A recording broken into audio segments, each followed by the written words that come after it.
Hoje eu vou falar com vocês sobre o livro Amor Líquido, do sociólogo, filósofo e pensador contemporâneo Zygmunt Bauman.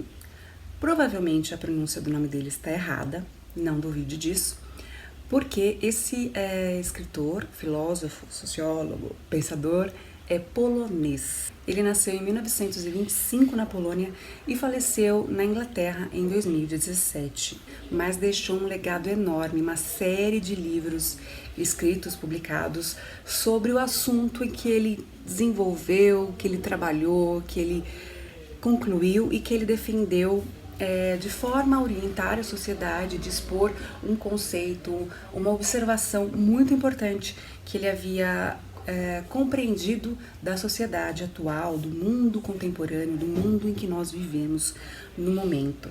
Ele chegou à conclusão que o mundo em que nós vivemos ele é pós-modernista. Ao invés dele se referir à nossa sociedade, ao nosso mundo como pós-modernista, ele preferiu aderir ao conceito de liquidez. Ele descreveu a nossa vida de uma forma líquida, de uma forma que se esvai muito rápido, de uma forma muito passageira. A água está sempre em movimento, ela está sempre procurando percurso para ela seguir. Então, nesse conceito de liquidez é que ele denomina o tipo de sociedade e como nós vivemos hoje. Eu trouxe aqui o Amor Líquido, que é um dos livros que ele escreveu para trabalhar esse conceito de liquidez, mas no Brasil hoje nós temos publicados mais ou menos até o dia que eu estou gravando esse vídeo, que é comecinho de maio de 2020, mais ou menos 40 livros do autor publicados, todos pela editora Zahar.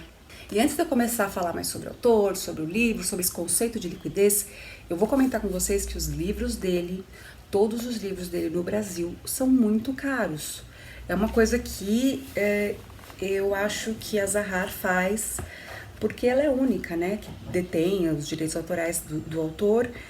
Os livros devem ter uma procura, uma demanda muito grande, mas os livros são muito caros, até mesmo os livros em e-book, eu achei absurdo. Eu fiz uma pesquisa para comentar com vocês, né, o valor que tem sido vendido esse livro aqui, que é o que eu vou falar hoje no vídeo, e eu vou falar os valores para vocês em diversos sites, tá? Por exemplo, o preço de capa desse livro de 191 páginas é R$ 69,90. O livro é fininho, as folhas são brancas, a diagramação é pequena, não é ruim, mas é um pouco pequena, não tem nada demais nesse livro, nada demais. R$ 69,90 o preço de capa. Na Amazon, eu achei por R$ 54,90. Tá? Pode ser que no momento que você esteja assistindo esse vídeo, os valores já sejam diferentes, né? Mas no dia em que eu gravei esse vídeo, eu fiz a pesquisa e estou dizendo para vocês os preços que está hoje. Na Saraiva, custa R$ 55,92. Na Livraria Cultura está exatamente o preço de capa, ou seja, R$ 69,90. A versão em e-book na Livraria Cultura está R$ 52,40. Um absurdo. Na Livraria da Vila também está R$ 69,90.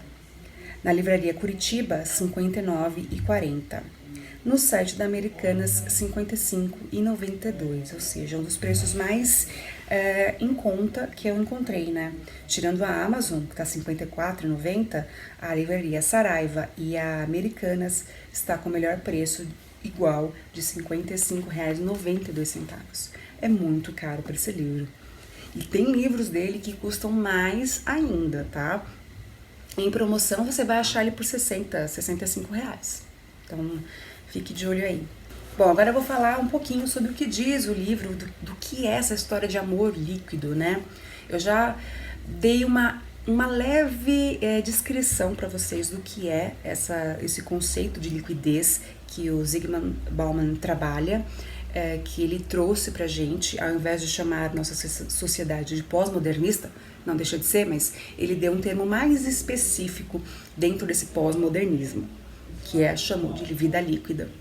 O Bauman trabalha aqui esse conceito de liquidez com o seguinte argumento, né, básico: as relações que nós temos hoje com outras pessoas, as nossas relações são muito flexíveis, e isso causa uma espécie, uma certa insegurança. Ou seja, a gente não sabe se aquele relacionamento que nós estamos construindo agora, ele vai ser um relacionamento longo, ele vai ser um relacionamento estável, seguro.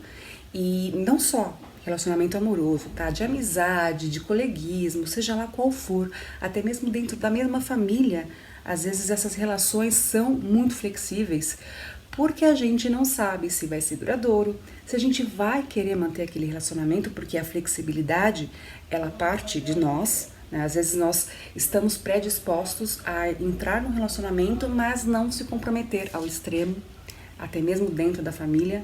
Hoje tem inúmeros casos de pessoas que moram às vezes embaixo do mesmo teto, são da mesma família e que não tem um bom relacionamento ou um relacionamento de conveniência. O que eu vou falar agora é um pouco da minha interpretação do que o Bauman escreveu, mas assim, não estou fugindo do que ele disse no livro, tá? Mas eu tô dando a minha interpretaçãozinha para cada coisa, né? Ele comenta pra gente que esse tipo de relação flexível, ela começou a surgir com as redes sociais, com as redes que nós começamos a interagir, começamos a entrar, a fazer parte, tornou pra gente as relações que a gente criou, que a gente manteve através dessas redes, mais flexível. Não quer dizer que todos esses relacionamentos que nós construímos ao longo desse início, né, do começo das redes que foram sendo formadas, que foram ligando pessoas, não quer dizer que seja de todo ruim, veja bem. Muito pelo contrário, teve inúmeros argumentos, a gente teve inúmeros proveitos positivos dessas relações. Encontramos pessoas que nós não tínhamos notícia há muito tempo, conseguimos manter uma espécie de contato, uma relação com pessoas que moram muito longe, que seria muito mais difícil manter contato, saber, mandar notícias, etc. Então, assim, teve uma série de coisas, de consequências que foram bem positivas para nossa relação social. Mas, com o tempo, as relações foram se modificando. A gente percebeu que era muito fácil estar em contato com outras pessoas. As que estão próximas da gente, as que estão distantes, aquelas que a gente não tem muito contato, conhecido, aquele que a gente tem muito contato, mas só por saber que ele está ali na nossa rede social, que todo dia ele faz uma publicação, ele comenta, ele está participando, só de você ver com frequência aquela pessoa ali na sua página, na sua rede social, a sua relação fica mais relaxada, mais tranquila. Você não se sente na necessidade, na obrigatoriedade de estar sempre comentando, participando, falando, interagindo. Às vezes você dá uma curtidinha ali na foto, pronto, você já manifestou a sua presença ali, né? E isso deixou as relações flexíveis. E isso também trouxe insegurança. Porque esses relacionamentos, eles são construídos e também destruídos com muita facilidade. E isso é um problema muito grande. E se você parar para pensar, tudo isso acontece de forma virtual. Não existe um contato pessoal. Você não ouve, na maioria das vezes, você não ouve a voz da pessoa, você não conversa diretamente com ela, você interpreta ou apenas lê aquilo que ela escreve, você vê fotos que a pessoa publica ou divulga, mas você não tem um contato. E muitas vezes, todos nós sabemos que a interpretação de um contexto, de algo escrito, pode ser um pouco diferente da nossa interpretação na conversa, no diálogo. E isso acontece com muita frequência. Então, às vezes, pessoas que ficam numa situação mal entendida, mal dialogada, porque não houve esse diálogo exato, houve uma conversa por escrito apenas. E no começo eu estava falando para vocês que o Bauman, ele não utiliza muito desse termo modernidade, pós-modernidade, né? Ele fala sobre, ele trabalha esse conceito líquido e ele denominou o tipo de momento que nós vivemos na sociedade de modernidade líquida, porque nós vivemos uma espécie de modernidade diferente da que era tratada anteriormente, mas ele queria inserir esse conceito de liquidez para deixar denominado aí também o problema, a enrascada que nós estamos. Não esquecer que a liquidez, ela pode ser positiva, mas hoje ela está sendo mantida, está sendo propagada, vivida de uma forma mais negativa. Com essa facilidade que existe entre relacionar-se, né, essa flexibilização que existe nas relações, que causam insegurança, que são fáceis de serem construídas e também destruídas, fez com que nós não soubéssemos manter um relacionamento por longos períodos. Pode ser que você discorde de mim e fale, não, peraí, mas Eu conheci o meu namorado, ou então a minha amiga, o meu amigo na internet, nós somos amigos até hoje. Ok, muito bom, muito positivo. Mas primeiro, quando foi que isso aconteceu? No começo, nos seus primeiros contatos com a internet, é bem provável que você tenha iniciado um contato com pessoas de forma mais verdadeira. Você tinha interesse de conhecer pessoas, mas você também tinha interesse em manter esse relacionamento, seja com amigos, amoroso, enfim. Outra coisa, com que frequência você utiliza a internet para manter esse contato com outras pessoas ou para fazer contato com outras pessoas? Então, assim, existe uma série de fatores que estão ligados a isso, tá? Então, não é um conceito absoluto, extremo. Mas o que ele quer dizer é que essa facilidade fez com que nós desenvolvêssemos uma certa dificuldade em criar laços longos, em criar relacionamentos feitos para durar. Uma coisa interessante que ele traz aqui no prefácio, ele comenta, ele faz uma comparação com um dos livros, o livro mais famoso do Robert Musil, não sei a pronúncia dele, é O Homem Sem Qualidades, que é um livro bem conhecido, né? Eu não li ainda, mas ele tá na minha listinha de livros para serem lidos. Ele fala que o personagem nesse livro não tem qualidades próprias, herdadas ou adquiridas, e até mesmo incorporadas, que ele teve que produzir, começar a inserir na sua vida qualidades, porque ele não tinha nenhuma referência, ele não tinha exemplos, ele não tinha personalidade, ele era uma pessoa assim, como se fosse um manequim, ele era uma base, mas ele não tinha o seu recheio, é mais ou menos isso que eu interpretei.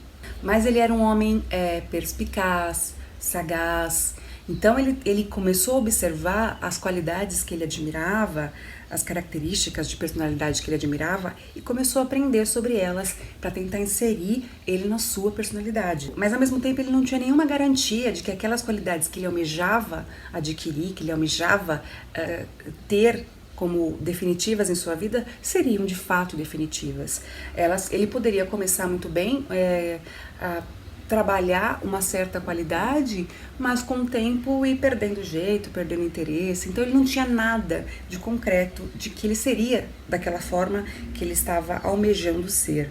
E também ele poderia, durante esse caminho, mudar, decidir que ele não queria mais aquilo, que ele queria outra coisa. É como um projeto que a gente tem vontade de iniciar, que às vezes a gente começa a colocar no papel empolgado e de repente falar, não é bem isso não. Não que tenha acontecido algo que a gente tenha chegado à conclusão que o projeto seria inviável, ou demandaria um certo esforço que no momento não seria possível, enfim. Nós desistimos, simplesmente. E pelo menos comigo isso acontece mais do que eu gostaria. Não existia nele vínculos imutáveis. Ele não tinha pai, não tinha mãe. Como eu disse, ele não tinha exemplos, ele não tinha ligação com pessoas de forma longa, duradoura, com que ele fosse obrigado, pelo menos, a ter um relacionamento estável, seguro, fixo, né? Para que ele pudesse usar como referência. E nesse prefácio mesmo, o Bauman diz na página 7 dessa minha edição, que a nossa sociedade líquida e seus atuais sucessores, ou seja, os que começaram essa sociedade líquida, os filhos, enfim, os sucessores, eles são obrigados a amarrar um ao outro, por iniciativa, habilidade e dedicação próprias, os laços que porventura pretendem usar com o restante da humanidade. Ou seja, você faz essa ligação, esse networking, esse contato com as pessoas de acordo com aquilo que você pretende para sua vida, de acordo com aquilo que você almeja, né? Isso eu interpretei com outras palavras, com um tipo de relacionamento por interesse, por conveniência, né? Não deixa de ser.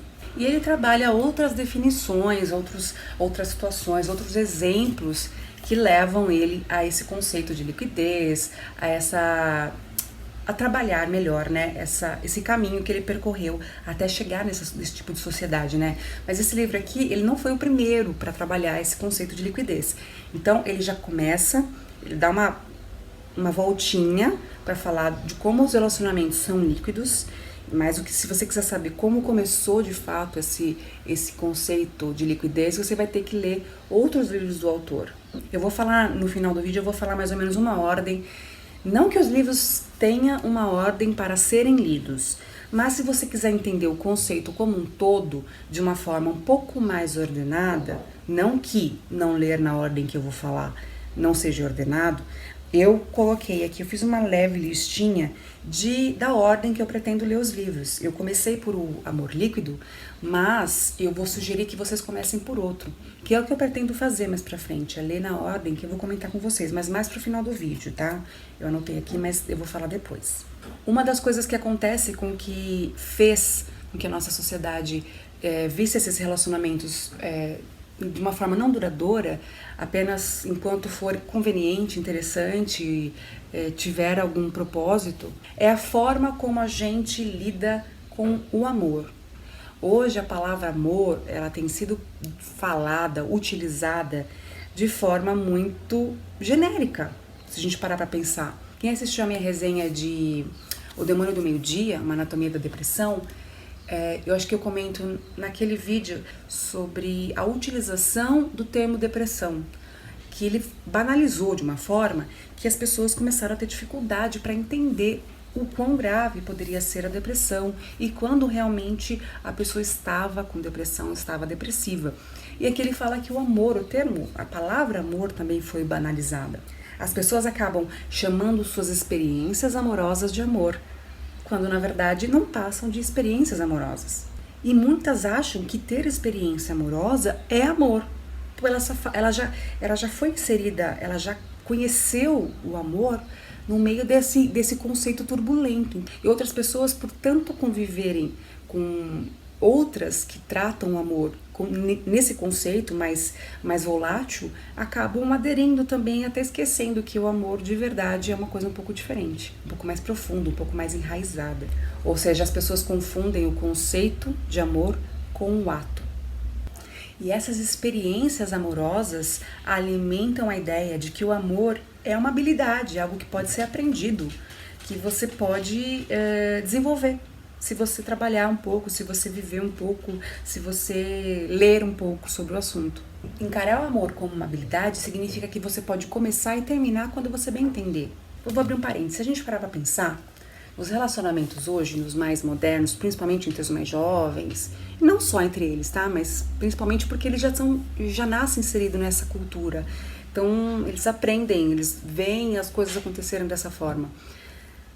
A conquista, ela ficou banalizada.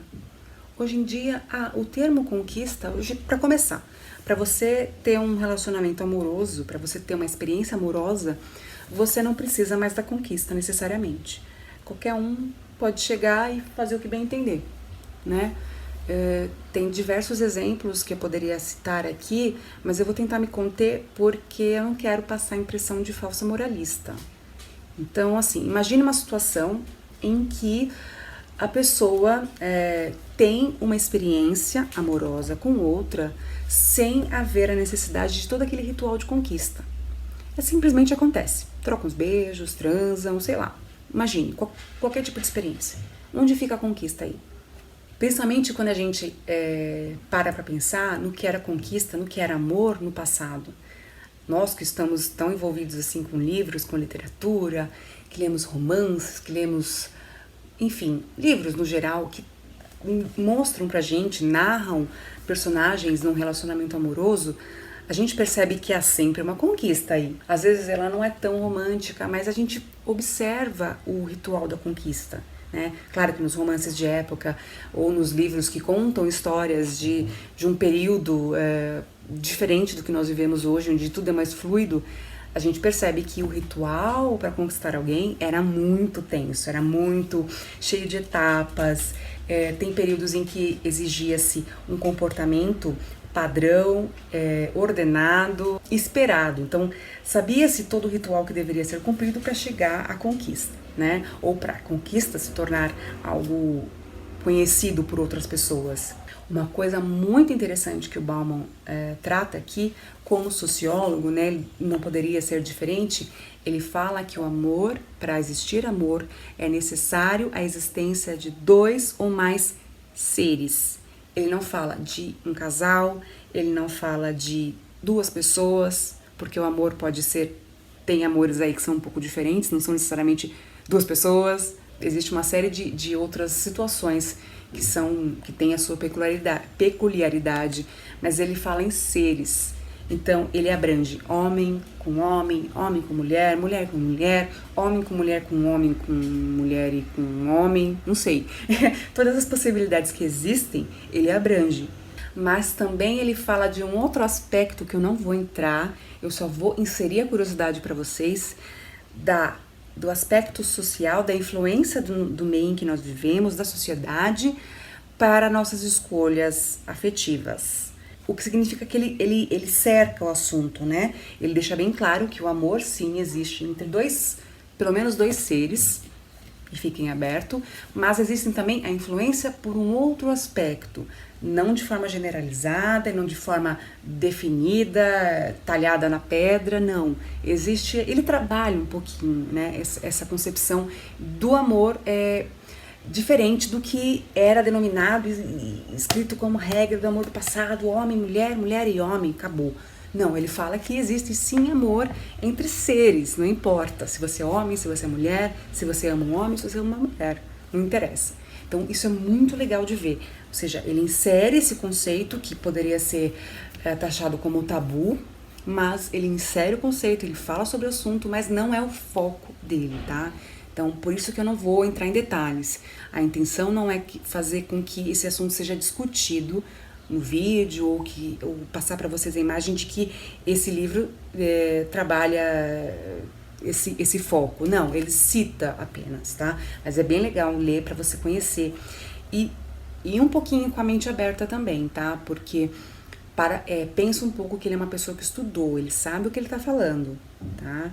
Não que o que ele diga seja lei, mas ele tem um contexto, tá? Então, por isso é importante você ler mais obras dele, para entender o contexto de uma forma mais abrangente. E ele não fala só de amor amor assim como relacionamento, como parceiros, companheiros. Ele fala do amor entre amigos, entre familiares, ele até comenta assim, por que nós nos apegamos a outras coisas que não são pessoas. O livro é muito abrangente, mas ao mesmo tempo ele não fala de tudo.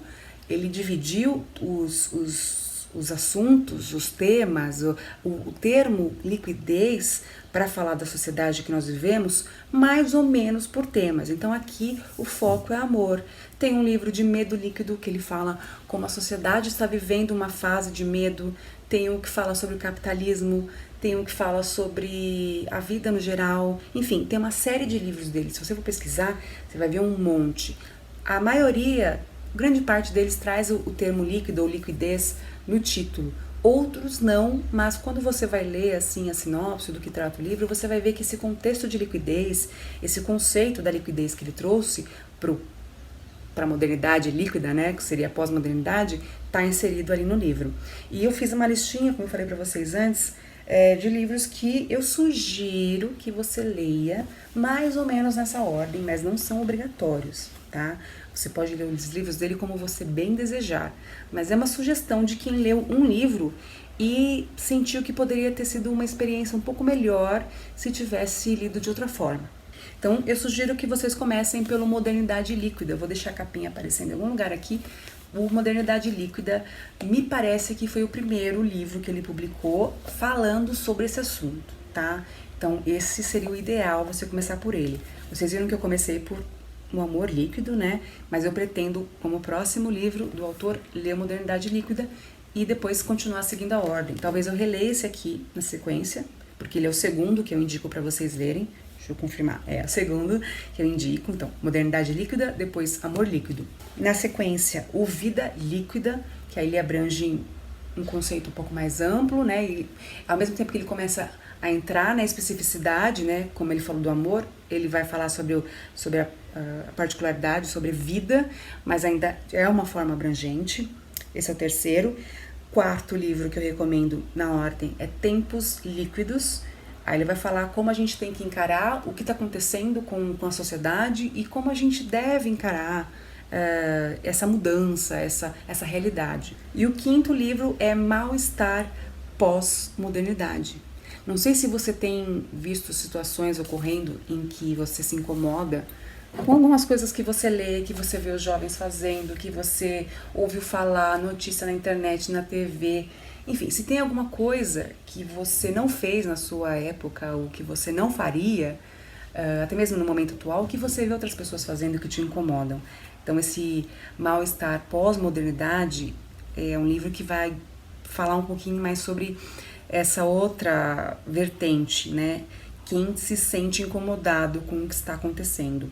Eu, pelo menos, eu tenho muita coisa que me incomoda muito demais. Eu me sinto uma velha às vezes. Assim, uma velha assim, mas muito velha. Esse é um livro que eu não vejo a hora de chegar nele, mas eu vou seguir essa etapa, né, que eu comentei aqui com vocês, essa ordem, para ter uma experiência mais completa, né. E assim, pelo que eu percebi, são livros que a gente vai reler mais de uma vez. Eu poderia ficar horas aqui falando sobre Bauman, sobre esse livro, mais especificamente, e não bastaria para falar sobre metade do que ele significa, pelo menos para mim, numa primeira leitura. Você precisa ler, você precisa tirar suas próprias conclusões, você precisa questionar o que ele apresenta, porque ele é filósofo também, então a ideia é provocar o pensamento, é provocar reflexão sobre o assunto, mas abrir os olhos assim e enxergar que existe um conceito para o que está acontecendo no momento. Então, se você busca respostas, explicações, ou você é apenas um curioso e quer ver, e quer ouvir, ler sobre esse ponto de vista, tá aqui mais um motivo para você ler esse livro. Gostei muito. Assim, não foi uma coisa que eu amei loucamente, mas foi um livro que me chocou bastante. Se ele não tivesse me chocado tanto, talvez ele tivesse subido um pouco mais no meu conceito. Mas, por ter me chocado tanto, eu fiquei meio... Sabe aquele livro que você lê, que você precisa de um tempão para pensar sobre ele? Pois é. Vejam só vocês que eu comecei a ler ele em fevereiro, e terminei em fevereiro mesmo. Eu li ele em 10 dias. E agora, em maio, que eu vou gravar, eu vim gravar resenha e vou publicar resenha para vocês. Então, imagina, a complexidade que ele gera na sua mente. Ele pode fazer com que você precise de muito mais tempo do que a maioria dos livros para digerir, para refletir sobre eles. Mas independente disso, se você pretende ler os livros, se for na ordem que eu sugeri ou não, isso é indiferente, vá com calma, tá? Faça uma pausa entre um livro e outro, porque ele pode causar indigestão. Se você for com muita ânsia devorar esses livros, você vai ter uma indigestão, com certeza. Ele choca, como eu falei, ele faz a gente pensar. Vai ter coisas aqui que ele vai dizer que você vai falar, não concordo, todo o direito de fazer isso, mas você precisa de um tempo para processar o que você lê. Então, eu sugiro que você, além da ordem que eu vou colocar aqui no box de descrição, tá? A ordem que eu sugiro que você leia, mas é apenas uma sugestão minha, de quem leu apenas esse livro. É importante que você dê uma intercalada entre um livro e outro. Você pode ainda acrescentar, você fala, não, mas eu quero mais dicas de ordem, o que mais eu leio do Bauman? Tem um livro chamado 44 Cartas ao Mundo, onde ele faz uma misturinha de cada um desses conceitos, dessas subdivisões que ele faz sobre o mundo líquido, a sociedade líquida, a pós-modernidade, a modernidade líquida. Ele fala um pouquinho sobre cada nesse livro. Então são cartas de assuntos diferentes, mas inseridas nesse mesmo tema. O título do livro é 44 Cartas ao Mundo Líquido Moderno. Vou deixar também aqui anotado no box de descrição. Então essa é a minha resenha, esses são os comentários que eu tenho para falar com vocês sobre esse livro. Eu vou reler ele em breve, porque eu preciso processar melhor aquilo que eu entendi. Enfim, tem muita coisa para ser absorvida, para ser analisada e pensada no que diz respeito a esse assunto. E eu sugiro que você leia, simples assim. Se algo te incomoda, se você está impressionado, seja de uma forma positiva ou negativa, se existe uma inquietação dentro de você com relação ao que está acontecendo, leia os livros do Bauman, porque talvez ele traga respostas, talvez ele só aumente as suas dúvidas, mas enfim, você vai ter um ponto de vista de alguém que tem uma bagagem para trabalhar um assunto como esse, tão complexo, né? Chega de falar que essa resenha já deve ter ficado enorme e esse é meu ponto de vista. Se você já leu algum livro do Bauman, comenta aqui embaixo se você tem uma sugestão melhor de ordem para ler ou se você gostaria de... Enfim, qualquer coisa que você acha que é relevante compartilhar com as pessoas que leem, que querem ler ou que gostaram dessa ideia, comenta aqui embaixo, divide com a gente um pouquinho essa experiência, tá certo? A gente se vê então no próximo vídeo aqui na Biblioteca de Gaia.